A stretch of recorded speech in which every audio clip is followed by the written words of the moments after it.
Now, we've seen how important maths is to all sports over this series, but perhaps the most obvious example of all is darts. So, how can a game of darts help us brush up on our mental arithmetic? We've asked darts referee Jack Langston along to explain it all. Hi, Jack. Hiya, thanks for having me. Do you referee all the big matches, Jack? Yes, I've refereed a lot of big matches. I've refereed for some of the biggest players in the world. All on the floor tournaments, so the off-TV ones. Yo, what's up, guys? Hope you're having a good day so far. So, a few of you guys may have noticed that yesterday I was on TV. It was the first time I've ever been on TV for anything, and I'm going to go through the process and what it was like, and if I was nervous, and just basically everything about my experience on the show. It's a Numbers Game on BT Sport. If you want to go and watch it again, or if you want to go and watch it back, if you don't know what I'm talking about, there will be a link in the description. You can go and check out the show. It was posted on YouTube, so you can go and watch it for free over there. But I want to go through basically everything, my experiences, what it was like if I was nervous, who I met, and basically the ins and outs of everything that goes on when you go on TV, because I guess a lot of people don't have that experience, but for me, it was a once-in-a-lifetime opportunity, and I couldn't say no, so I'm going to go through all of that. But first, before we get into all of that, just to celebrate this whole experience, I've decided to do a 10% off discount on my website if you use the code BT Sport. Now, you can get all sorts of stuff on my website. If you want to get yourself some new darts, I have the darts referee darts in 22 grams and 24 grams. With the discount code, they're going to be £22.50 each. So if you're looking for a new set of darts and you want a fairly cheap, good set of darts, nice grippy set of darts, then these are pretty good darts. So why don't you go ahead and grab yourself a set. Also, the website does sell flights, stems, hoodies, t-shirts, all that sort of stuff, and the discount code will apply to all of that. Now, I also do ship to basically anywhere, so if you're curious on how much the shipping cost is going to be, then go into the website, punch in your address and stuff,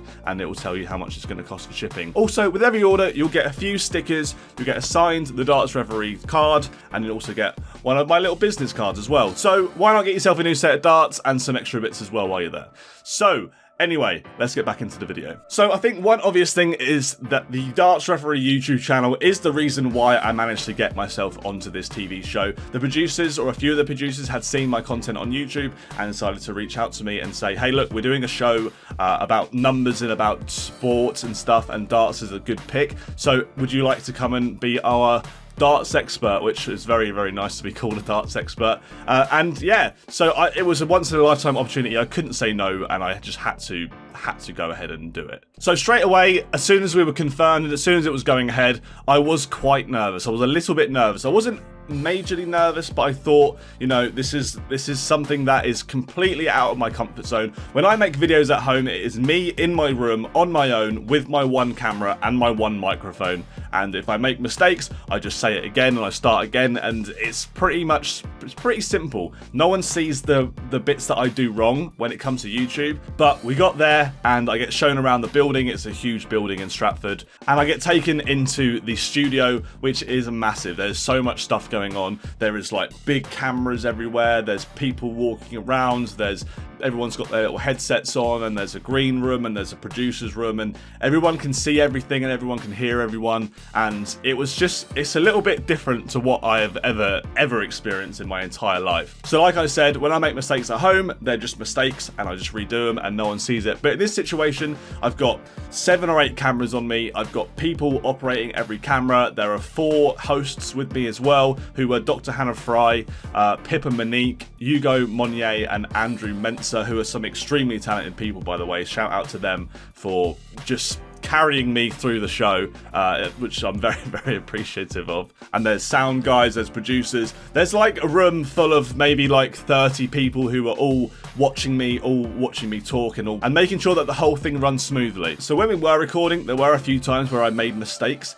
and we had to do the shoot again, or we had to do the little tiny scene again, but I must admit, the producers did a really good job of making sure that the editing made me look half decent. And when it comes to watching it back, I actually was a little less cringy than I thought it was. I thought it was going to be, I thought I was going to come across quite nervous, which I don't think I did, and I'm very, very grateful of everyone at BT Sport who done such a good job of making me look way better than I actually am. So the first thing that I really noticed, and I don't know why it was a surprise because it's kind of obvious, but the people on the show who I mentioned earlier are just it's just second nature to them. The ability for them to talk to a camera and do it so fluently and so relaxed and so easy is just so impressive. when I was there, I felt like I was really tense. I didn't know what to do. I didn't know where to put my hand. I didn't know where to look. I didn't know if I should look at the people I'm talking to, or look at a camera, or look at this, or look at that, or should I stand still, or like I just had no idea on what I was having to do. And these people, they make it look so simple. They make it look so easy, which then also put me at a little bit of ease as well, because I felt like it wasn't everything to do with me. They were sort of carrying me through the whole scene and the whole episode. So yeah, very grateful for them. Also, I didn't mention this, but I actually had to get my makeup done before I went in as well, which is something that I've never had to do before. So the first time I've ever worn makeup, and yeah, it was interesting being sat in a little makeup chair with people putting brushes on my face and stuff. I've got no idea what it does. I think it was supposed to take the shine off my bald head at the time, but yeah, I got my makeup done, which was very, very interesting. But everything gets shot, everything goes well, and I had a really, really good time doing it, and I would love to do it again at some point. I feel like because I've done it once now, I've kind of got a better idea as to what I'm supposed to be doing and how I'm supposed to be doing it.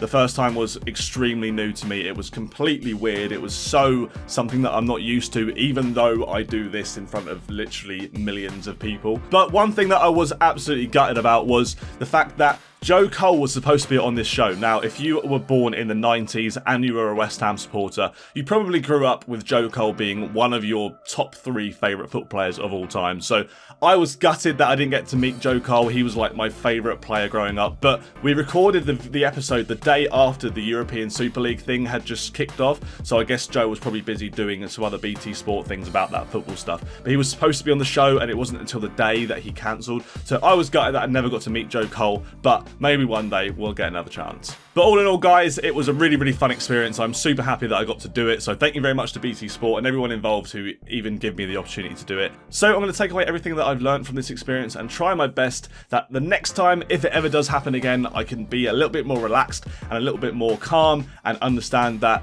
the editors are going to make you look as good as they can, and everyone's there to help you. No one is going to be there to try and make you look stupid. So yeah, it was a really, really fun experience. Let me know in the comment section below if you've ever been on TV. What have you ever been on TV for? Because this was my first time. It was very, very cool. And yeah, anyway, don't forget, if you want some signed Darts Ref stuff, some business cards, some stickers, put an order in on my website. It is www.thedartsreferee.co.uk. Use the code BTSport. It will run out tomorrow night, so Monday night it will run out, and you'll get 10% off. So if you want a new set of darts for £22.50, go for it. Put yourself an order in. Thanks so much for watching the video. I really hope you enjoyed it. If you did, smash a like on it, subscribe if you're brand new, and I'll see you guys in the next video. Goodbye.